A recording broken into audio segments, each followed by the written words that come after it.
सभी को नमस्कार। स्वागत है आपके अपने YouTube channel learn with Sonlal में।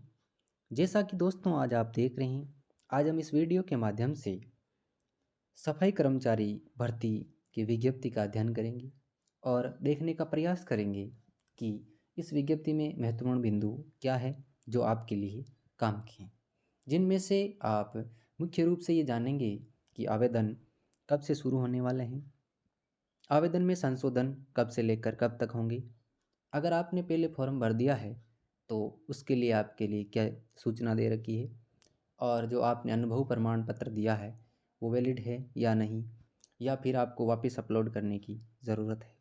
इस प्रकार के सभी प्रश्नों की चर्चा हम इस वीडियो में करने वाले हैं। दोस्तों, वीडियो शुरू करने से पहले आपसे रिक्वेस्ट है, अगर आप इस चैनल पर न्यू हैं तो चैनल को सब्सक्राइब कीजिए और बेल आइकन को दबाइए।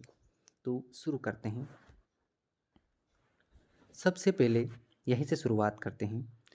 सफाई कर्मचारी, इसको थोड़ा ब्रश को कम कर देते हैं।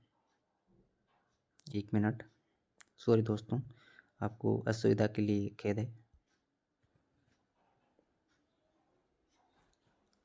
ये देखो, अब ठीक है।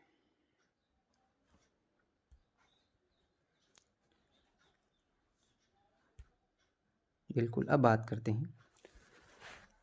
सफाई कर्मचारी पद की सीधी भर्ती हेतु विज्ञापन संख्या यह है।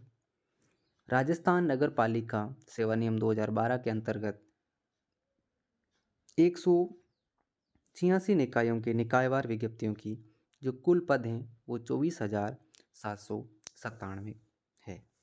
यानी कि इस भर्ती में जो टोटल पद रहने वाले हैं वो 24,797 रहने वाले हैं, और प्रत्येक निकाय में कितने पद रिक्त है उसके भी बात हम चर्चा करेंगे। अब हम आगे बात करते हैं नेक्स्ट पर। अब जो आपके काम की चीज़ है वो ये है कि जो इनके ऑनलाइन आवेदन होंगे, इस बात का ध्यान रखना है। इनके आवेदन है वो ऑनलाइन होंगे, और वो कब तक होंगे? ऑनलाइन आवेदन 4/3/2024 यानी 4 मार्च से शुरू होने वाले हैं और 24 मार्च तक भरे जाएंगे रात्रि 12 बजे तक। और आवेदन किस प्रकार करना है इसकी भी हम आगे बात करेंगे। तो ये महत्वपूर्ण डेट आप ध्यान रखोगे, 4 मार्च से 24 मार्च तक। इसके अलावा 27 मार्च से लेकर के 2 अप्रैल तक इसमें जो त्रुटि रह गई है उसमें संशोधन के लिए आपको समय दिया गया है।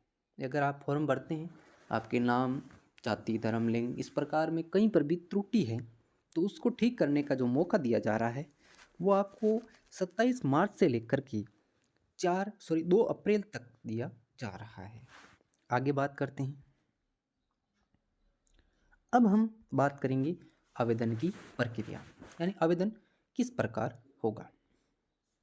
तो ये बात हम पहले कर चुके हैं कि इसके जो आवेदन होंगे वो ऑनलाइन मोड में होंगे, जो कि आप एसएसओ पोर्टल के माध्यम से भरा जा सकता है।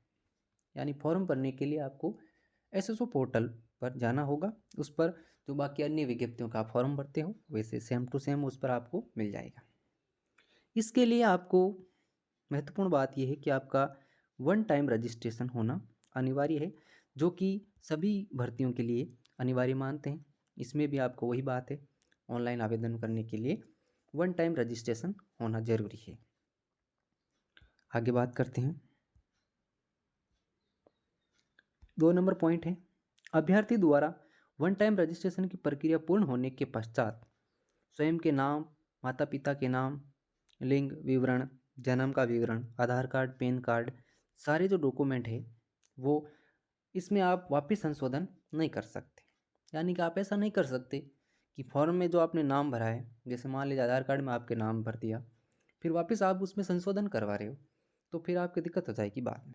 तो अगर जो संशोधन करवाना चाहते हो तो आप पहले करवा लीजिए। और जो फार्म के जो जो डॉक्यूमेंट है उसमें जो डाटा है वो आधार कार्ड और जन आधार कार्ड यहाँ से उठाए जाएंगे, तो इसमें आपको कोई भी त्रुटि नहीं रखनी। यानी इसमें जो महत्वपूर्ण डॉक्यूमेंट रहने वाले हैं वो 2 ही रहने वाले हैं, एक आधार कार्ड और एक आपके जन आधार कार्ड। ये 2 डॉक्यूमेंट आपकी इसमें महत्वपूर्ण रहने वाले हैं, क्योंकि इसमें मार्कशीटों और वगैरह का कम रोल रहेगा। केवल इस डॉक्यूमेंटों से आपके डाटा उठाए जाएंगे। अब बात करते हैं नेक्स्ट बात करते हैं जो आपके लिए महत्वपूर्ण है।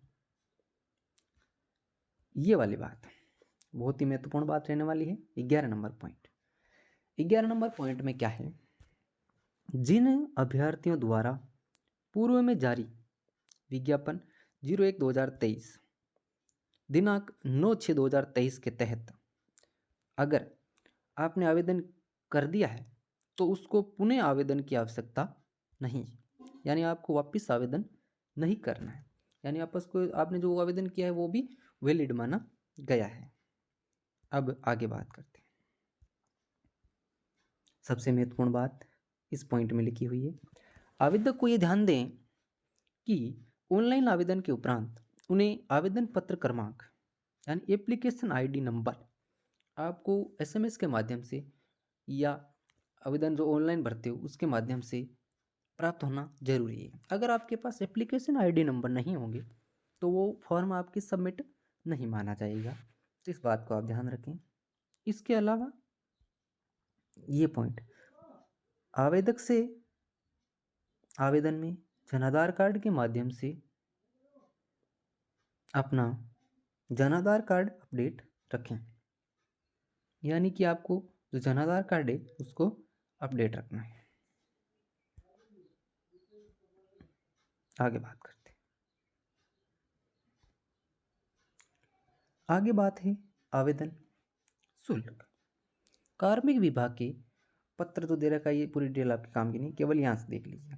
जनरल कैटेगरी के लिए 600 रुपये हैं और जो आरक्षित वर्ग है उसके अंदर उनके जो रुपये हैं वो कितने हैं, 400 रुपये, और दिव्यांग वगैरह उनके भी कितने हैं, 400 रुपये। ठीक है दोस्तों, आगे बढ़ते हैं।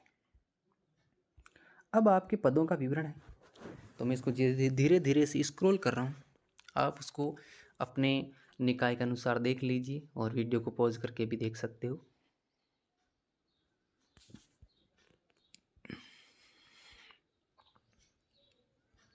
तो ये देखिए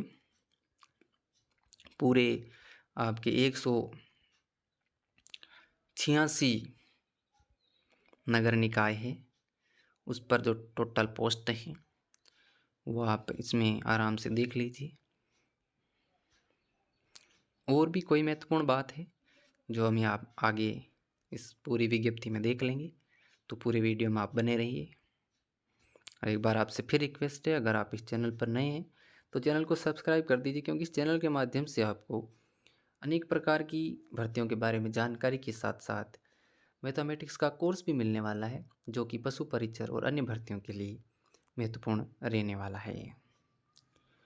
अभी जो इसमें आगे जो पॉइंट दे रखे हैं उनमें जो आपका महत्वपूर्ण पॉइंट रहने वाला है, ये तो बाकी सब पॉइंट है वो आरक्षण वगैरह के बारे में है, जो कि पूर्व में विज्ञप्तियाँ जो आती है उनके सेम ही है, कोई ज़्यादा फर्क नहीं है। अब जो महत्वपूर्ण बात रहने वाली है वो है आपके यहाँ पर, ये पॉइंट आपके लिए महत्वपूर्ण है। पहला पॉइंट क्या है, आवेदककर्ता राजस्थान का मूल निवासी हो, यानी कि अगर आप राजस्थान के हैं तो ही आवेदन कर सकते हैं, यानी अन्य स्टेट के लोग इसमें आवेदन नहीं कर सकते।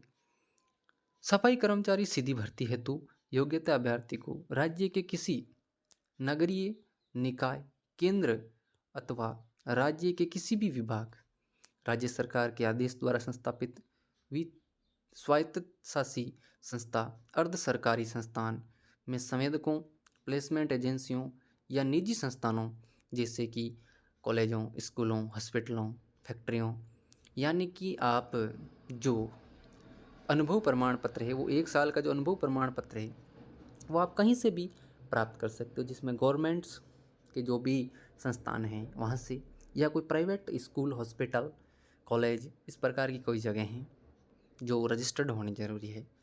अगर वो अपने लेटर पैड पर अनुभव प्रमाण पत्र 1 वर्ष का लिख के देते हैं तो वैलिड होगा। लास्ट की बात आपको ध्यान रखनी है कि जो आवेदक प्रमाण पत्र है वो फर्जी नहीं होना चाहिए। फर्जी पाए जाने की संबंधित आवेदक की नियुक्ति पर निरस्त करते हुए उस पर नियमानुसार कार्रवाई भी की जाएगी। आगे बात करते हैं चरित्र प्रमाण पत्र। चरित्र प्रमाण पत्र में अभ्यर्थी को राजपत्रित अधिकारी या नगर पालिका के अध्यक्ष या विधानसभा विधान परिषद के सदस्य, संसद के सदस्य जो संबंधी हो से 2 चरित्र प्रमाण प्रस्तुत करना है, जो 6 माह की अवधि में जारी किया गया। यानी 2 चरित्र प्रमाण आपको बना के रखने हैं, जिनमें आप कोई राजपत्रित अधिकारी या नगर पालिका के अध्यक्ष या विधानसभा या विधान परिषद के सदस्य या संसद सदस्य जो उससे संबंधित नहीं हो, यानी आपके उनका नहीं होना चाहिए, उनसे आप 2 चरित्र प्रमाण पत्र प्रस्तुत, यानी उनका जो संबंधी नहीं होना चाहिए, कहने का मतलब है उनका रिश्तेदार वगैरह नहीं होना चाहिए, बाकी आप उनसे बना सकते हो चरित्र प्रमाण पत्र। अब हम चयन की प्रक्रिया पर सीधी बात करेंगे, देखेंगे कि आपका जो चयन है वो किस प्रकार होने वाला है। चयन प्रक्रिया में क्या है, नगरीय निकाय विज्ञप्तित पदों हेतु प्राप्त आवेदनों में से पात्र अभ्यर्थियों का चयन विज्ञप्ति पदों के वर्गानुसार 3 गुणा अभ्यर्थियों की लॉटरी प्रक्रिया अपनाकर प्रायोगिक परीक्षा हेतु चयन किया जाएगा। यानी कि जो टोटल पोस्ट हैं उनके 3 गुणा अभ्यर्थियों की लॉटरी निकाली जाएगी सबसे पहले। यानी कि जैसे मान लीजिए 25,000 और पोस्ट हैं, तो पहले आपके 75,000 लगभग 75,000 लोगों को पास किया जाएगा 3 गुणा, यानी 75,000 लोगों को पहले पास किया जाएगा लॉटरी के माध्यम से, रैंडमली किसी को भी आ सकता है उसमें। फिर उसके बाद में आपकी प्रैक्टिकल होने वाली है, 3 माह की समयावधि तक आपका क्या होगा, प्रैक्टिकल होगा। ये देखो लाइन लिखी हुई है, आपको दिख रही होगी, 3 माह की समयावधि तक संबंधित नगरीय निकाय प्रायोगिक आयोजन करवाया जाएगा। प्रायोगिक आयोजन में क्या होगा वो भी देखते हैं। ये देखो, प्रायोगिक परीक्षा के अनुसार प्राप्तांकों के आधार पर वरीयता अनुसार वर्गवार विज्ञप्तित पदों की संख्या के अनुरूप अभ्यर्थियों का अंतिम रूप से चयन किया जाएगा। प्रायोगिक परीक्षा के दौरान मौके पर सफाई संबंधी कार्य, रोड स्वीपिंग, नालों की सफाई आदि कार्य करवाए जाएंगे। यानी कि जो आपके 3 महीने की प्रैक्टिकल एग्जाम होंगी उसमें आपको प्रॉपर सफाई करवाई जाएगी और आपकी कार्य कुशलता के आधार पर आपको नंबर दिए जाएंगे। उनकी जो मेरिट बनेगी फाइनल, उसके अकॉर्डिंग आपकी सिलेक्शन होगा और आपको ज्वाइनिंग मिलेगी।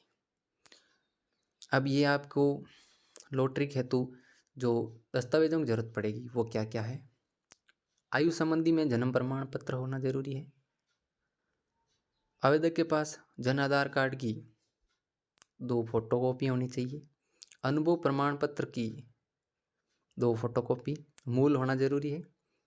और प्रायोगिक परीक्षा के दौरान अभ्यर्थी द्वारा राज्य के किसी भी नगरीय निकाय, केंद्र अथवा राज्य के किसी भी विभाग, केंद्र अथवा राज्य सरकार के आदेश द्वारा सत्यापित स्वायत्त संस्था का वो जो 1 वर्ष का अनुभव प्रमाण पत्र है उनका 2 प्रतिलिपि होना चाहिए सत्यापित की हुई, 2 चरित्र प्रमाण पत्र, राजस्थान का मूल निवासी होने का मूल निवास प्रमाण पत्र, अगर आप SC/ST कैटेगरी से हो तो वो आपके पास होना चाहिए, यानी जो नॉर्मल डॉक्यूमेंट है वो होने चाहिए। तो इस प्रकार वापस डेट की बात कर लेते हैं। तो डेट 4 मार्च ध्यान रखना है, 4 मार्च से 24 मार्च तक इनके ऑनलाइन आवेदन होंगे। धन्यवाद दोस्तों।